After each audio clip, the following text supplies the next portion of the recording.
Chapter 18. A Dream Dies Screaming.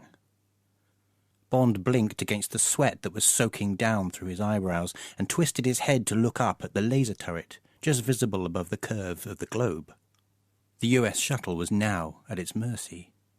Bond looked along the metal seam he was clinging to and saw it joined the central globe. Another protruding lip rose towards the turret. Stretching out an arm, Bond gritted his teeth and performed the first painful movement towards achieving his goal. In what seemed an agonizingly long period of time, he had pulled himself to the central globe and made the perilous transfer to the vertical seam. Now he felt as if there was a pile of sandbags on his back, pressing him against the surface. Each foot of progress had been fought for at the cost of his fading strength. With 10 feet to go to the turret, he saw the gun barrel being brought to bear again. He felt that he could almost reach out and touch it. The turret lunged out of the dome, and he could see the portholes and the rectangular outline of a hatch in its side. Bond hauled himself along the seam and prayed he would get there in time, and that the small red square at the bottom right corner of the hatch was what he thought it was. 5 feet, 4 feet, 3 feet. A face pressed against one of the portholes would have seen him clearly. He craned forward and saw the steel handle in its recessed cavity. Above it were the words, "Danger. External hatch opening. Only to be used when the station secured in NP situation." Tightening his grip with his left hand, Bond snaked out his arm and forced his fingers into the recess. They closed about the handle and he braced himself and pulled. Nothing happened. The handle merely flinched. Bond's heart sank. He had nearly exhausted his physical resources. At any moment the laser gun might open up. Hanging on in space, he was only going to make himself weaker. He ground his teeth together and strained again until his sinews shrieked. The handle lifted 1/4 of an inch, but no more. Exhausted, Bond clung to the surface of the globe and felt his laser torch pressing into his chest. Maybe that was the answer. If not the answer, the only hope. He withdrew the torch and directed it into the aperture, avoiding the handle. 2 quick flashes and the metal glowed a dull red. Bond fumbled for the handle and in his hurry let slip the torch. He snatched at it clumsily and it brushed against his fingertips before drifting away, gathering speed fast. Bond knew that he was now irrevocably alone. If the hatch did not open, he had no chance. He inserted his hand again and felt the sweat clinging to his body. His heart was wedged at the bottom of his throat. Summoning up his last reserves of energy, he tore at the handle. Slowly, it began to respond. Come on, damn you. There was a loud pop, like a champagne cork being withdrawn clumsily, and the hatch slid sideways, with Bond still clinging to it. As if they had been leaning against the hatch, 3 men were sucked through the door, with a chaos of equipment that represented everything not battened to the floor of the gun turret. The men hung before Bond's eyes for a moment, as if making a free-fall parachute drop, and then were snatched from sight, disappearing fast into space. Bond swallowed and clawed his way back round the hatch to the opening. He hauled himself up on the floor and slowly rose to a kneeling position. His breath was coming almost faster than the oxygen unit could cope with, and he paused before stealing out an arm and pulling the hatch shut. Now, for the first time, he really believed that he had succeeded. The gun crew had been expelled into space. The immediate danger to the US shuttle was over. He rested on his knees for a few moments, and then withdrew himself up to stumble past the laser gunner's console and down the short flight of steps that led to a steel door. Bracing himself, he activated the opening mechanism and found himself emerging in a circular gallery, which he guessed must be situated on the far side of the station from the dormitories. He closed the door behind him and immediately responded to the conditions of re-entry into artificial gravity. Now he could move normally, if clumsily. He tore off his helmet and moved towards the sound of battle that were coming from below. From what he could hear, It seemed that the US Space Marines had broken into the station. If they could wipe out the drag sites quickly, there might still be a chance of catching up with the 3 nerve gas globes before they entered the Earth's atmosphere. There were so many events falling one on top of the other, it was difficult to select an order of priorities. Where were Holly and Jaws? Were they still alive? Bond descended a spiral staircase and emerged into a long corridor that led to one of the satellites. There was a smell of burning and the lights flickered madly. Bond guessed that the space station was out of control. It only needed a severe breach on the outside wall, and they would all suffer the fate of the gun turret crew. Space would suck them out like bone marrow. Bond moved towards one of the satellites. Seen from this vantage point, he could get a clearer picture of what was happening to the central globe. He had taken 10 paces when a figure emerged furtively from an intersection. It was large, and it belonged to Drax. He turned and saw Bond. For a moment the 2 men faced each other, and then Drax read the look in Bond's eyes and took a step backwards. Bond said nothing, but followed. Drax's hands stood away from his body, but there was nothing in them. His face was drawn. Hatred had been replaced by fear. Bond was looking at a different man from the one who had wanted to be God. The lights flickered again, and there was a distant roar like thunder. The fabric of the corridor creaked ominously. It was almost as if some earthly storm was penetrating space. Intimations of the rewards for hubris. Drax took another step back. Behind him was an airlock chamber, and beside the entrance a Draxite and 2 US Space Marines who had also died in the fighting. Bond stiffened as he saw what lay at the dead Draxite's fingertips, a laser torch. He paused, and as if alerted by the gesture, Drax glanced behind him. With a speed that belied his size, he bent down and scooped up the laser torch. Now his expression changed. A blotchy red suffused his plastic cheeks.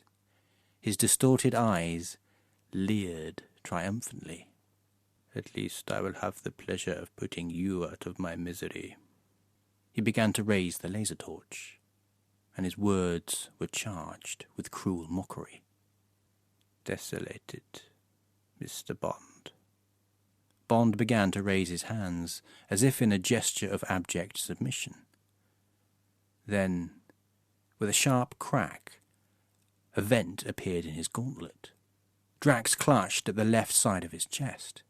A dart protruded from between his fingers. "Heartbroken, Mr. Drax." Bond's words were no less of a jibe. He stepped forward and depressed the lever of the inner door of the airlock chamber as Drax's faltering fingers brushed against it. The laser gun had already dropped to the floor. "Allow me." Bond threw the door open with old-world courtesy, and Drax staggered back to rest against the door that led into space. He looked from Bond to his chest, as if unable to believe what had happened. "Cyanide," said Bond shortly. "A new world starts in 30 seconds. He started to close the inner door as Drax's hand rose to stave off the inevitable. Bond slammed the door ruthlessly and moved his hand to the lever marked Space Door Release. Without pausing, he depressed it. Glimpsed through the porthole, Drax's mouth was open wide, but he uttered no sound. His cheeks hollowed, and his skin suddenly shrank on his body, as if the core had been taken out of him. His eyes vanished, and he hung in the air like a great hulking scarecrow snatched up by the wind. Then he was drawn away by invisible strings, becoming smaller and smaller until he was no larger than the distant stars he had set out to emulate. Bond turned quickly as running footsteps brought Holly to his side. She clung to his arm. "Thank God! What's happening? Where's Drax?" Bond showed his back to the porthole. He had to fly.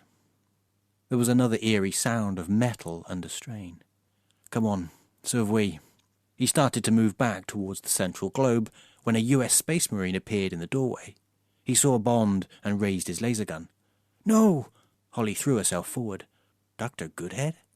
The man hesitated as the sergeant appeared behind him. "Jesus Christ!" He looked up at Holly and craned forward in disbelief. "You're from NASA?" Bond lunged forward to address the sergeant. "I'm with her. What's the situation in the command center?" Bond staggered back as a violent explosion shook the corridor. Looking across to the next corridor arm, he saw the metal begin to twist and the whole structure start to break away from the central globe. Like something in a slow-motion film, the satellite began to swing around towards them.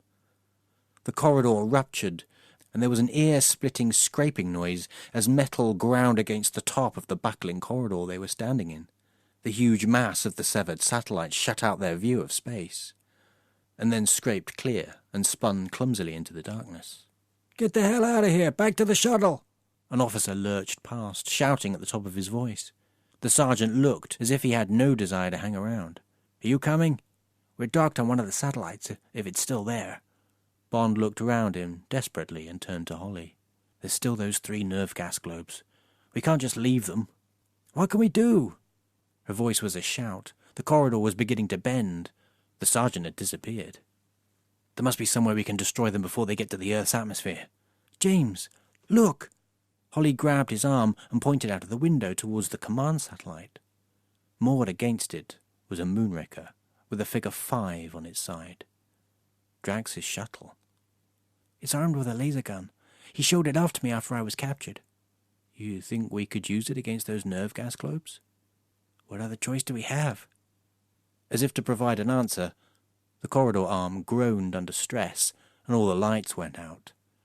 Bond started to run towards the satellite. There was a cracking noise, and for a second he thought that the whole station was breaking up. Out in space, a shape loomed from behind the central globe, and he saw that it was the US shuttle. At least somebody was going to be saved.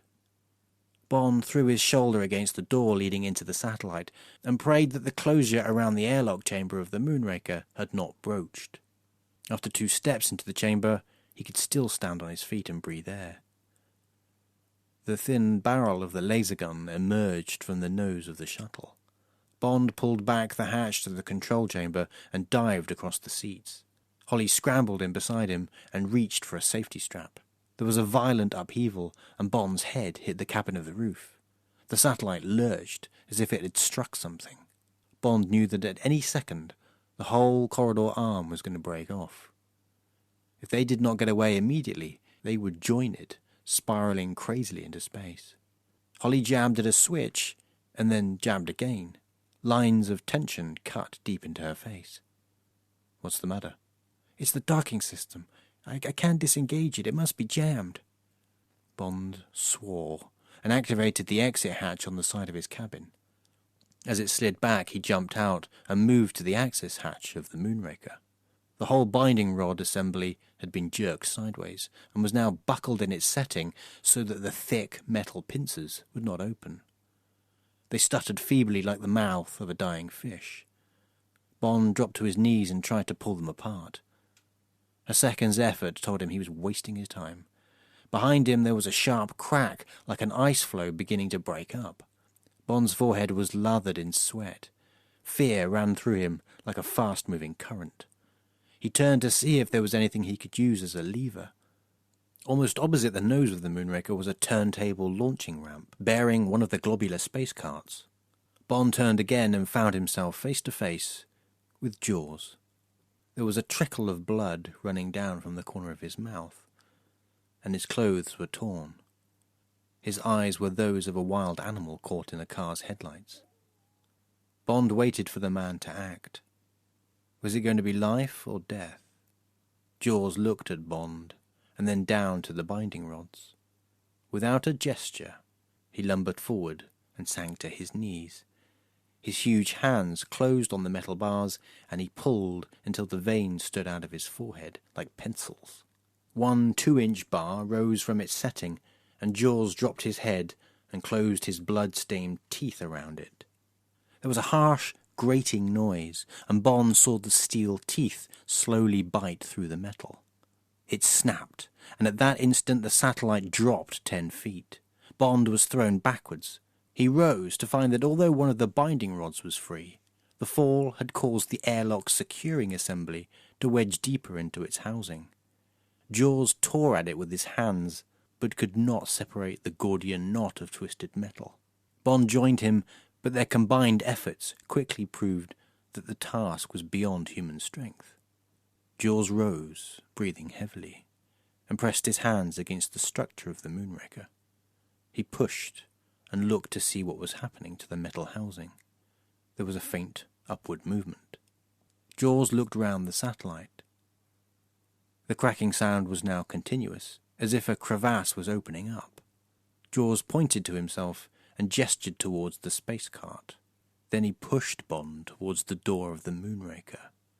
Bond hesitated, but Jaws was already pulling open the hatch of the space cart. Bond pulled himself into the Moonraker beside Holly. She turned to him anxiously. "What's happening?" "I don't really know. I think he's going to try and push us out." Holly gave the disengage switch one more abortive flick and sat back in her seat. "Jesus." Bond said nothing. Jaws was now inside the space cart, looking like a goldfish that had outgrown its bowl. As the craft started to tremble, another figure appeared in the satellite, a pretty girl in astronaut's uniform. She ran forward and beat on the side of the space cart. Jaws slid open the hatch and she scrambled in. Now there was a noise like a ship beginning to founder, and Bond could feel the tail of the Moonraker tilting upwards. The satellite was beginning to break away, but the nose of the shuttle still held securely. It would be dragged down to inevitable destruction. Holly was manipulating the controls like an organ console.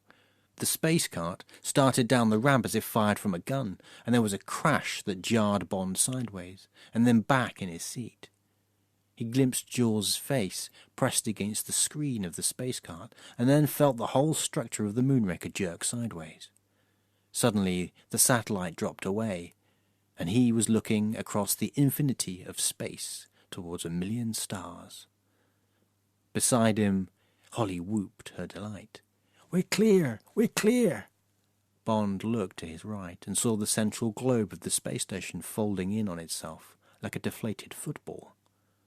Somewhere in its heart, flames erupted and were rapidly snuffed.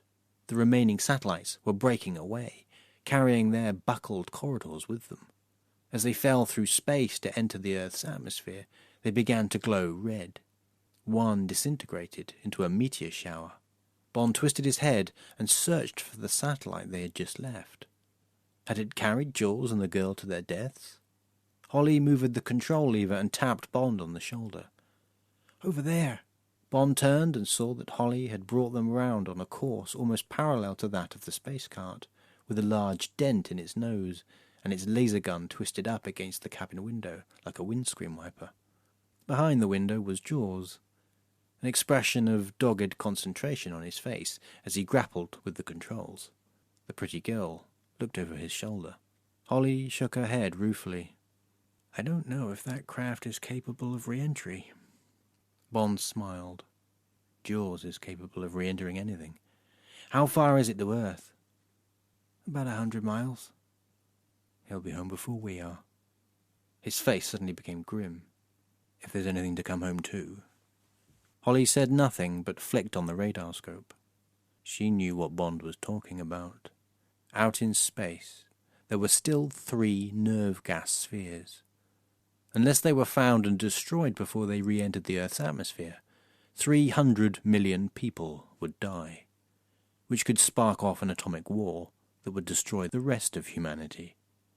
Her desperate eyes searched the screen. It was blank.